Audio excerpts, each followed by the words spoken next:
है molecular orbital diagram, जैसे कोई भी हाइब्रिडाइजेशन ना आता हो, जैसे कोई डायपोल मूवमेंट निकालना ना आता हो।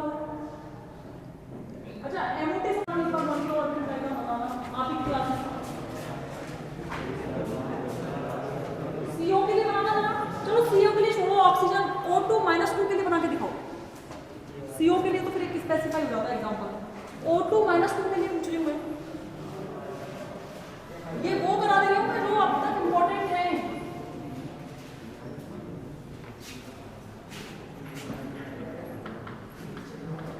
O2 -2 के लिए बनाना कैसे बनाओगे?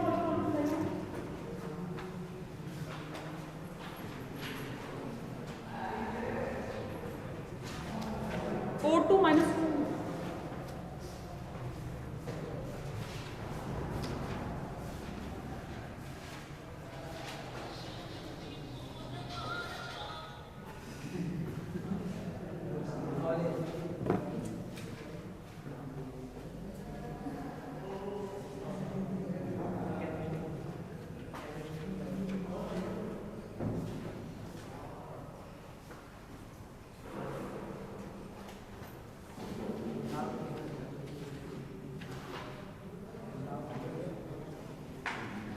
ईमानदारी से बताना, अपने आप सॉल्व करो। ईमानदारी से बताना किस किस को ये आता है। इसमें ये नहीं है कि भाई नहीं भाई मुझे मतलब नहीं आता, मैंने क्लास ली है तब मैडम सोचेंगे कि भाई मतलब मुझे नहीं आता है, मैडम पूछेंगी पता नहीं मैं कैसा स्टूडेंट हूँ या कैसी स्टूडेंट। ऐसे कौन है? और जिन्हें नहीं आता वो ईमानदारी से आते हैं। तो अच्छा फर्स्ट ईयर में पढ़ाई नहीं क्यों? सर ने क्लास मैंने भी समझाए थे, मेरी ऑनलाइन क्लास में भी होंगे और सर ने भी, प्राची सर भी करवा के गए ना ये तो। और प्राची सर की क्लास ली नहीं? अच्छा ली नहीं क्लास, और इसमें से आएगा ये नंबर।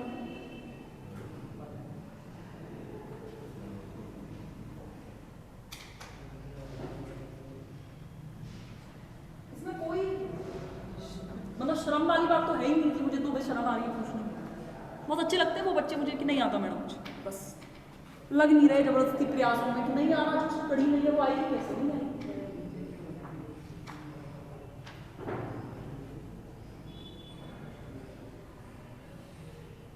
लड़कियों में से देखो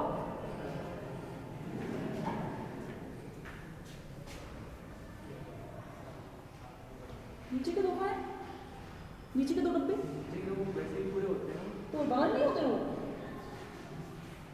और इसको पूरा करो, पूरा कंप्लीट करो, ये तो बहुत कंप्लीट माना जाएगा सही।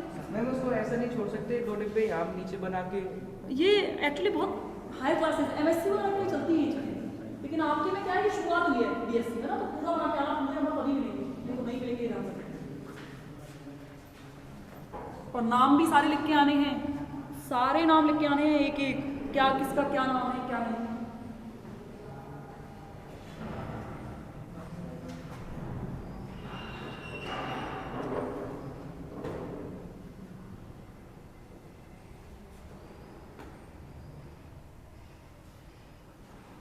इनके अलावा और किसी से बना लिया? इतना टाइम नहीं लगता, बना लिया। एक बार मैं बनाऊं और जिन्होंने को नहीं समझ में आया है, जिन्होंने नहीं लिया क्लास वो और देखिए एक बार, है ना, और अपना मैच करेंगे साथ, ठीक है? अगर सही है तो बहुत अच्छी बात है, नहीं है तो उसको करेक्शन कर लेना। सही है तो मतलब आ गया आपको समझ में। देखो भाई जो मेरा प्रोसेस है, जिस तरीके से मैं करती हूँ, मैं तो उस हिसाब से समझा देती हूँ।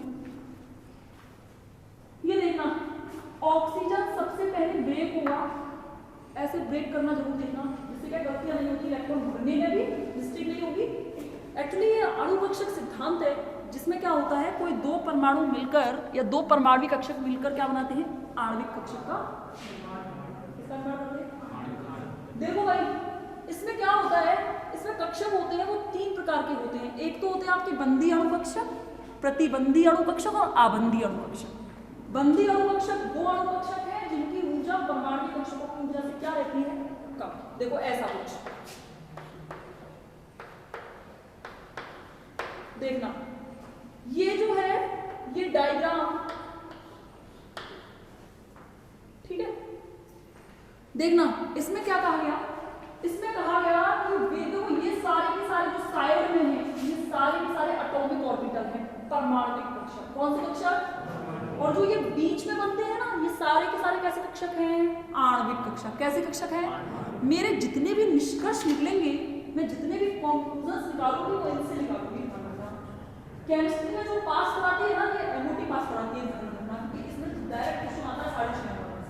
तो ये चीज कुछ अच्छी है जो मैंने यहाँ रिवाइज के लिए भी है कि काफी सारे लोगों ने बच्चे पूछ रहे थे मुझसे अलग से, तो मेरे को भी ध्यान आया, सबने बोला कि क्लास लेनी है आपको, आज रिवीजन क्लास करवा दो, कुछ भी करवाओ। मैंने कहा कि आज ये जो चीज इंपॉर्टेंट है वो करवा जाऊंगा, इससे आपको याद रहेगा थोड़ा थोड़ा। देखना, वे अणु कक्षक देखो एनर्जी के बढ़ते हुए क्रम में होते हैं। अच्छा, सबसे कम ऊर्जा किसकी है? अगर मैंने ये लाइन बनाई है तो इसकी, समझ में आ रहा है? उसके बाद और उसके बाद दिख रही है ना?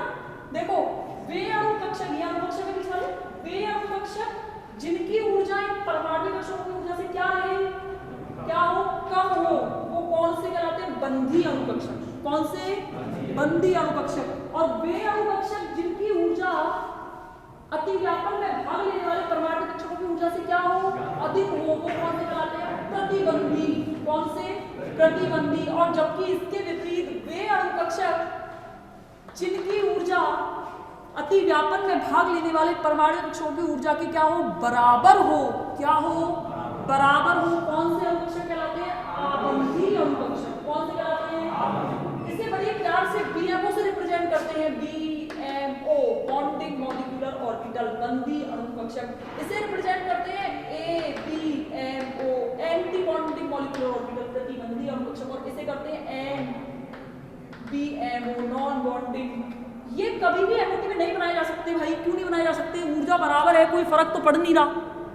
अगर 2 कमरों में एसी लगा हुआ है तो मैं इस कमरे में बैठूं या उस कमरे में बैठूं, मेरी एनर्जी में कोई फर्क नहीं पड़ रहा है। फर्क कब पड़ेगा? एक में एसी और एक में गर्मी हो, तो मुझे लगेगा कि मैं उस कमरे में जाऊं। आपको हमारा विश्वास कब होता है कि हाँ भाई ठीक है, मुझे अभी आज इस कॉलेज में पढ़ना है, इस कॉलेज में नहीं पढ़ना है, तो स्टेबिलिटी बनाने के लिए आप चेंज कर रहे हो। जबकि आपको पता है अगर मैं दोनों कॉलेजेस में केमिस्ट्री अगर मैं पढ़ा रही हूँ और अगर आप केमिस्ट्री पढ़ने के लिए स्पेसिफाई करके जा रहे हो, तो फिर आपको कोई फर्क पड़ेगा क्या?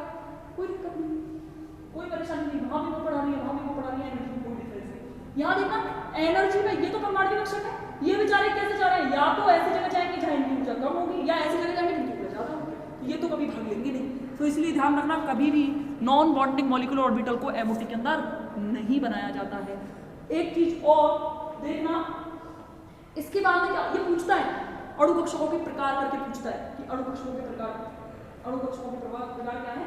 तो ये आप इसको डायग्राम से, इसके बाद में इनकी परिभाषा को अच्छे से लिखकर और समझा के आप देखो। हाँ, एक चीज और, इन्हें स्टार से रिप्रेजेंट किया जाता है। ध्यान रखना, जब भी कभी स्टार लगा हुआ होगा इसका मतलब वो एबीएमओ है, एंटी बॉन्डिंग मॉलिक्यूलर ऑर्बिटल।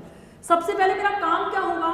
सबसे पहले मेरा काम होगा, जो एग्जांपल मुझे दिया हुआ है 2 है ना, 2 आणविक कक्षक बनाना है तो डेफिनेटली अणु बनेगा। और अणु कैसे पहचानते हो? जब 2 लिखा है तभी तो पहचानते हो।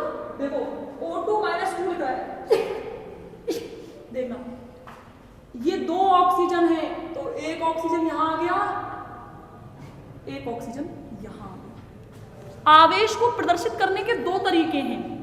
एक तो तरीका ये है कि एक को 0 रहने दो, दूसरे को -2 करके रिप्रेजेंट कर दो, कोई फर्क नहीं पड़ा। या फिर एक तरीका ये है, -2 को डिवाइड करेंगे तो एक पर माइनस आने को दूसरे पर भी क्या आएगा? -1। तो या फिर ऐसे कर दो, माइनस के 1 और माइनस के 1, और दोनों को टोटल करोगे तो क्या आएगा? -2। हमें क्यों ऐसा क्यों लगा हमें? हम इससे क्या कोई फर्क नहीं पड़ेगा? और अभी देखते डायग्राम बना के क्या कोई फर्क पड़ेगा? क्या हमें इससे ज्यादा विचार करने की आवश्यकता है? क्या हम कंफ्यूज हुए कि करें कि नहीं करें? तो देखो जरा डायग्राम बना के देखते हैं। तो डायग्राम बनाने के लिए देखो, इससे पहले ऑक्सीजन का, अच्छा आपको याद होगा जब मेरी क्लास देखी होगी या सर्किल ही होगी, सबने ऐसे बताया आपको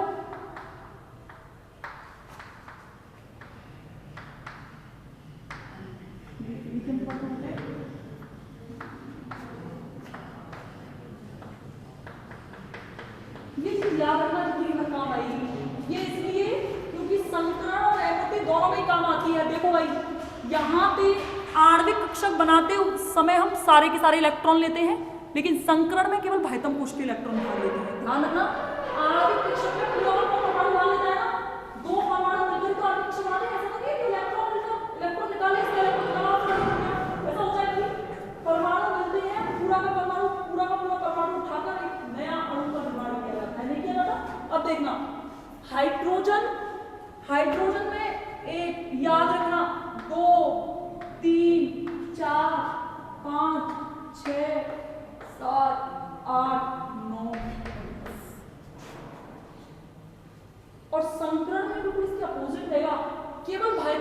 इलेक्ट्रॉन हमें काम लेने रहेंगे। देखो हाइड्रोजन से कोई होता नहीं, हमारे स्टार्ट होते हैं बेरिलियम से, है ना। तो इसमें 2 3 4 5 6 7 8 ये ध्यान रखने वाली चीजें हैं। ये चीजों से आपके दोनों क्वेश्चन सॉल्व होंगे। मैं कभी भी जब भी पढ़ाती हूँ तब भी मैं कहती हूँ कि इनको साइड में लिख के चलो। साइड में लिख के इसलिए क्योंकि 2 तरीके हैं कि एक तो आपको इन्हें प्रैक्टिस करते करते आपको खुद ही याद हो जाती है, दूसरी चीज ये है कि 4-5 बार में देखना पड़ता है। तो देखने के लिए हमें एफर्ट्स लगाने की जरूरत है, हम बस लिखते रहना चाहिए बस। तो इसलिए अब देखना मैंने क्या कहा है, ऑक्सीजन में कितने आ रहे हैं 8 आ रहे हैं, कितने आ रहे हैं 8 आ रहे हैं ना।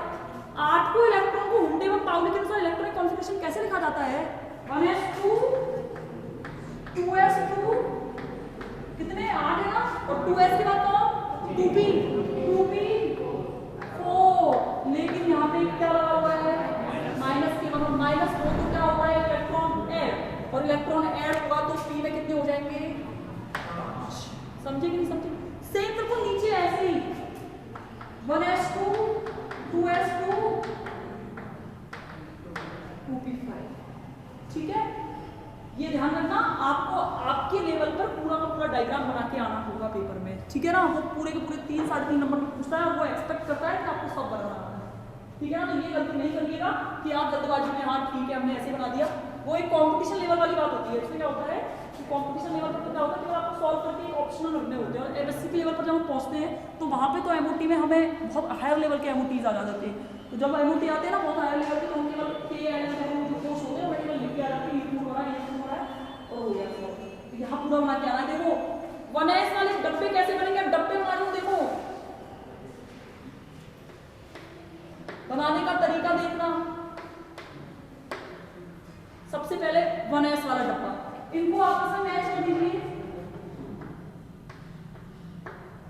ठीक है। ये देखो इनके नाम याद रहने चाहिए। सिग्मा 1s इसका नाम होता है, 1-2 बार प्रैक्टिस से याद हो जाएंगे, ये ध्यान रखना। सिग्मा स्टार 1s इसका नाम होता है। यहाँ पे 1s लिखना है, यहाँ पे 1s लिखना है, और किसका बना रहे हो वो इसके नीचे लिखा जाएगा। किसका बना रहे हो O-2। मैंने क्या कहा था, ये साइड में बने हुए सारे परमाणु हैं, साइड में बने हुए ये सारे परमाणु हैं, ध्यान रखना। और जब परमाणु हैं तो मुझे केवल परमाणु लिखने रहेंगे, समझ में आ गया। अब देखो 1s के ऊपर कौन बनेगा 2s, 1s के ऊपर कौन बनेगा 2s, तो सेम रहता है, नाम भी सेम है,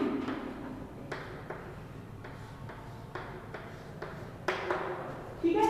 देखो same sigma 2s, sigma star 2s, ये 2s और ये वाला 2s, 2p वाला डब्बा ऊपर बनेगा, और ऊपर बनेगा इसलिए इसको साइड में बना रही हूँ ना, ऊपर बनेगा, ध्यान रखना। देखो देखो बनेगा ऊपर, ध्यान रखना, मैं फिर कह रही हूँ ऊपर बनेगा एनर्जी के बढ़ते हुए क्रम में, लेकिन जगह नहीं ऊपर। आपने अगर देखा हो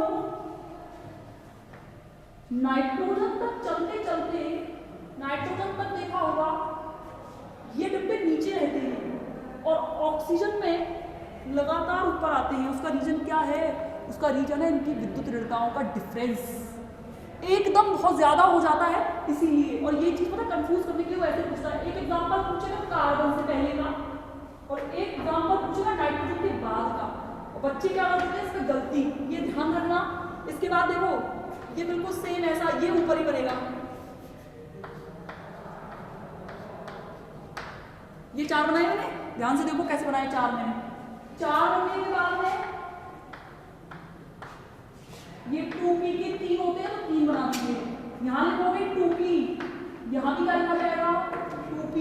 ये देखो ये होता है सिग्मा 2pz, ये होता है पाई 2px, पाई 2py, ये होता है पाई स्टार 2px, और क्या है, और ये क्या है सबसे ज्यादा एनर्जी सिग्मा स्टार 2pz, सबसे ज्यादा एनर्जी। सबको मिक्स अप कर दीजिए। देखो ये देखो ऊपर वाले 4 डिब्बे चारों साइड से जुड़ेंगे, नीचे वाले 4 डिब्बे, ठीक है। ये तो इसको बनाने का तरीका है।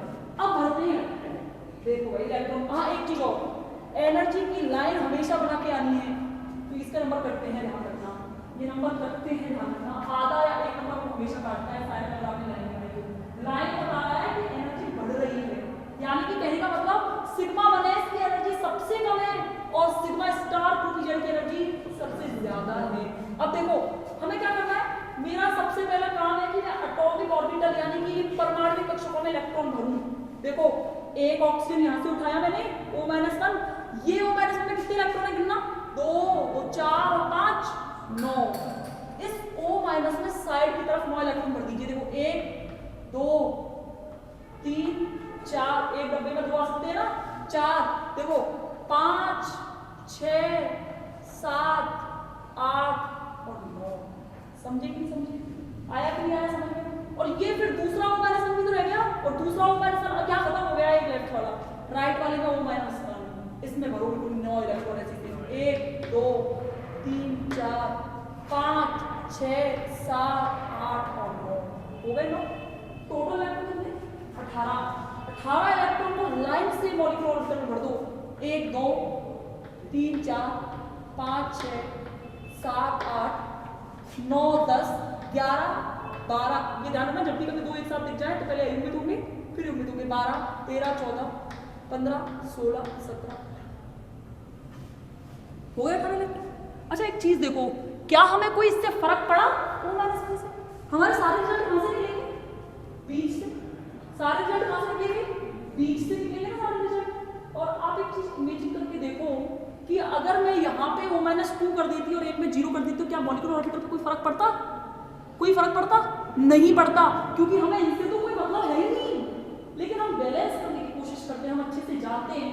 पढ़ना हमारा कब, हम कभी भी कोई चीज लेने जाते हैं, खरीदने के आधी किलो चीनी देना तो आधी किलो का बाट रखता है वो साइड में, जब तक वो इक्वल नहीं जाता आप सेटिस्फाइड होते हो क्या, होते हो क्या। तो ऐसे ही सेम इनका भी तो गेम है कि अगर ये हो सकते हैं तो होंगे और नहीं हो सकते, सीयू के एग्जाम्पल में नहीं होते तो नहीं होते, लेकिन यहाँ हो सकते हैं तो हम ऐसे कोशिश करते हैं कि चार्ज को भी बराबर भागों में डिवाइड कर दें जिससे क्या रहे, बैलेंस रहे।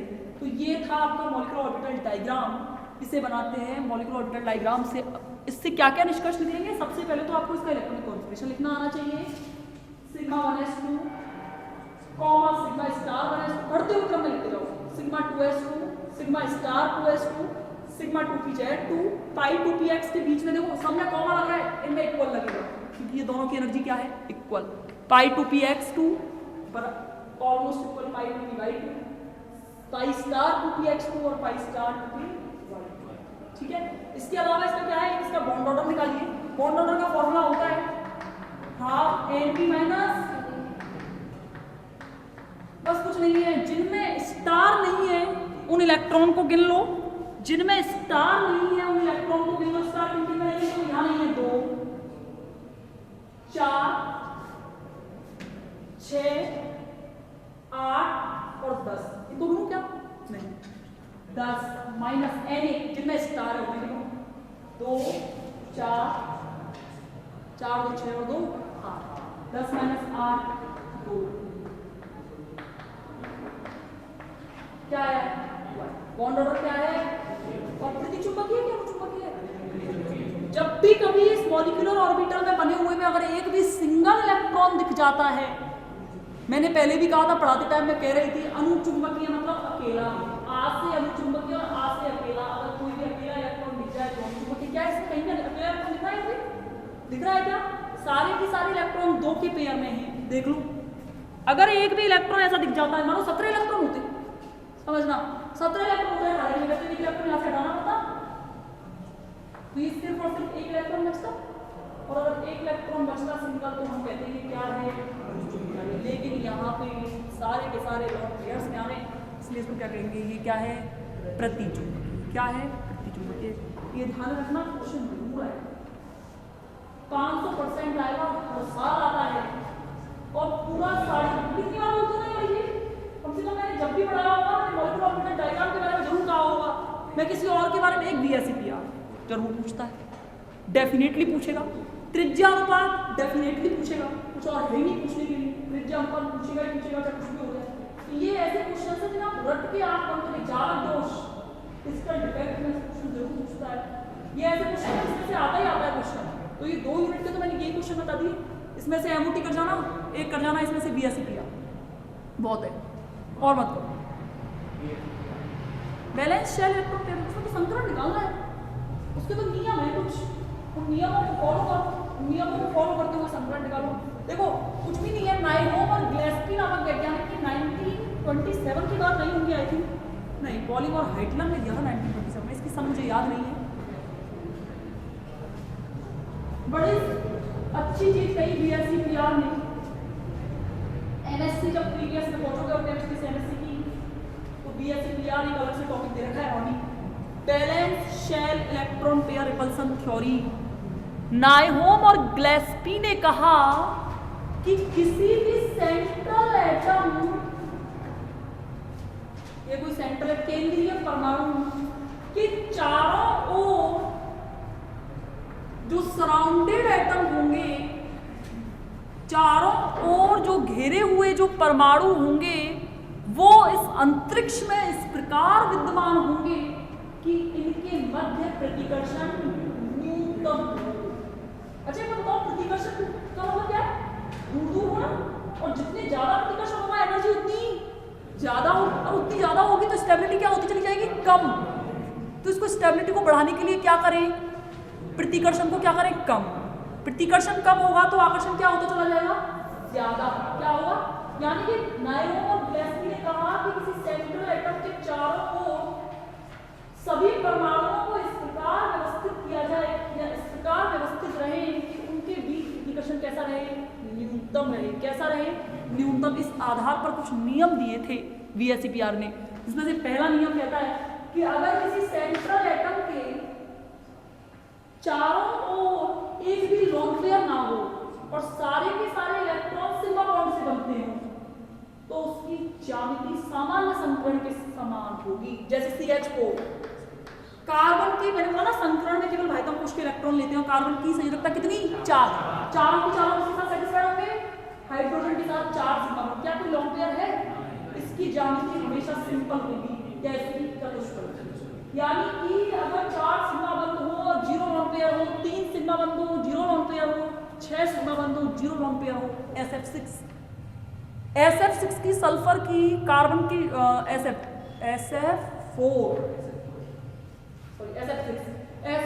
में ऑक्सीजन के नीचे आता है सल्फर, और ऑक्सीजन की संयोजकता कितनी?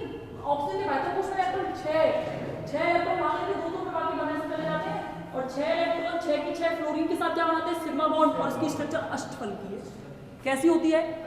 तो ध्यान रखना सामान्य संकरण के अनुसार होती है। सेकंड क्या है? अगर क्या सिग्मा बॉन्ड के साथ साथ लोन पेयर भी प्रेजेंट हो तो उसकी ज्यामिति में विकृति आती है, बंध कोण का मान घट जाता है। क्या हो जाता है? घट जाता है। और क्या थे नियम? और ये था कि बढ़ती हुई विद्युत ऋणताओं के साथ साथ बंध कोण का मान घटता जाता है। मतलब क्या है? बढ़ती हुई विद्युत ऋणता का मतलब क्या है? बढ़ती हुई विद्युत ऋणता मतलब जैसे आप फ्लोरीन, क्लोरीन, ब्रोमीन और आयोडीन की बात करेंगे, सबसे ज्यादा विद्युत ऋणता फ्लोरीन की है। विद्युत ऋणता का मतलब क्या है? इलेक्ट्रॉन को आकर्षित करने की क्षमता। इलेक्ट्रॉन को जितना ज्यादा आकर्षित करेगा बंध कोण का मान क्या होता चला जाएगा? अरे ये कैसे खड़ी हूं मैं और मुझे कोई इलेक्ट्रॉन आकर्षित करना है अपनी तरफ, और जितना ज्यादा मैं इलेक्ट्रॉन को आकर्षित करूंगी इलेक्ट्रॉन उतना ही नजदीक आएगा, और जितना नजदीक आएगा तो जो मेरा पहले बंध कोण बना था उसका बंध कोण क्या हो जाएगा? कम। तो ध्यान रखना बढ़ती हुई विद्युत ऋणताओं के साथ साथ क्या हो जाते हैं? बढ़ती हुई विद्युत ऋणताओं के साथ साथ क्या? बंध कोण के मान घट जाते हैं। एक और था अपूर्ण अष्टक वाले। क्या था?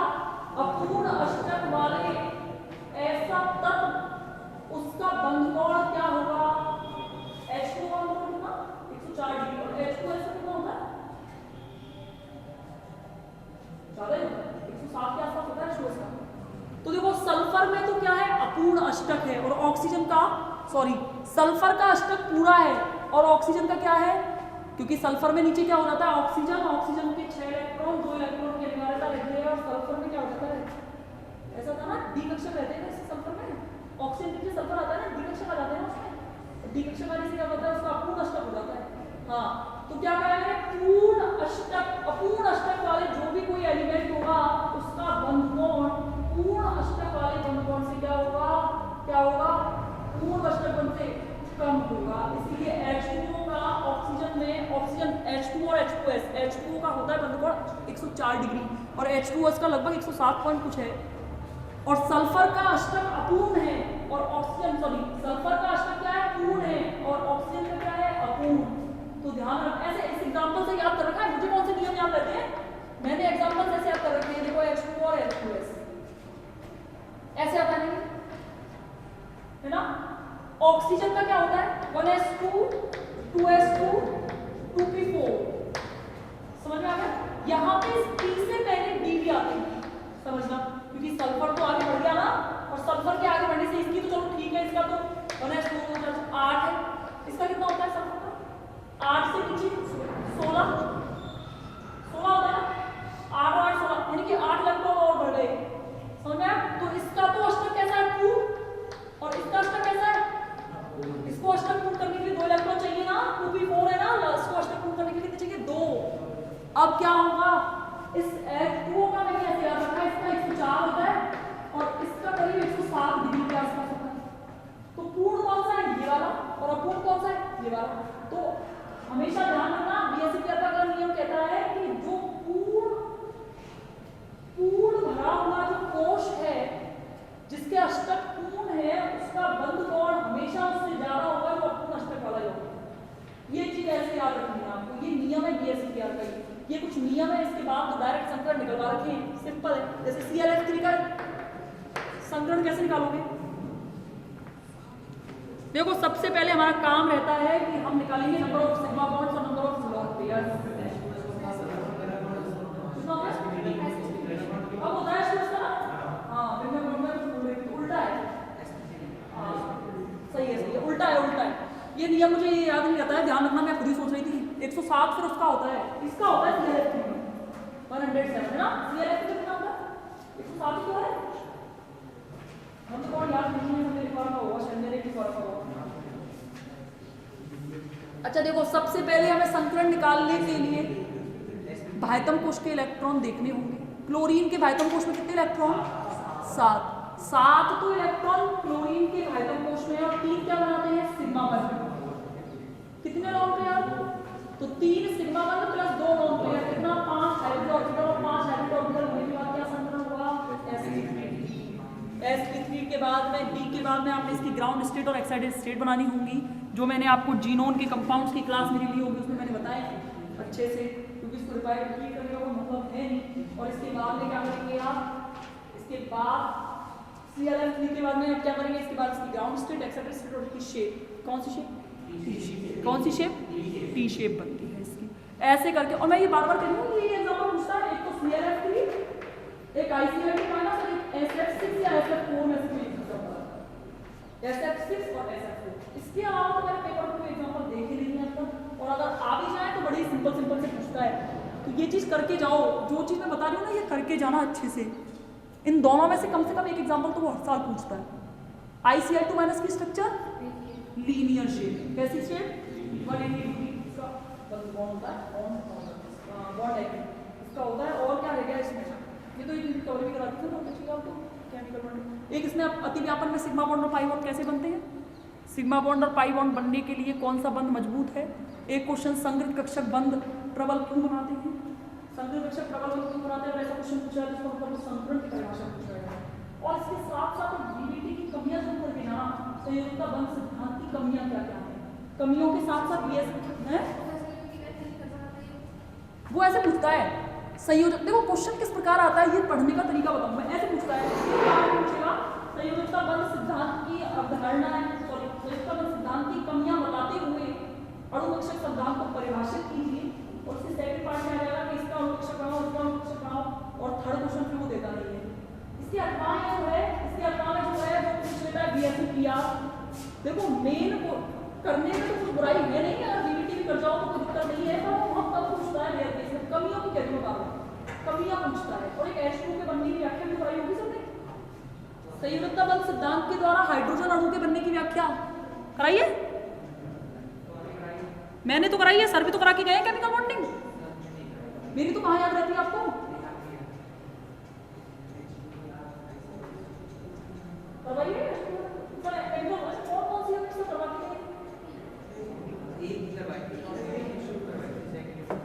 अच्छी खासी चल रही थी वो, उसमें आप लोगों ने ड्रिंक करवा दी, मैंने स्टार्ट किया ठीक है चलो एक फ्लोर जो है गया वो पार्ट करवा दी, ठीक है। अब अरुण सर को पता लगता है क्यों करा दी खत्म। इसलिए कभी है ना कोई, और ये बात ध्यान रखना, कोई भी कभी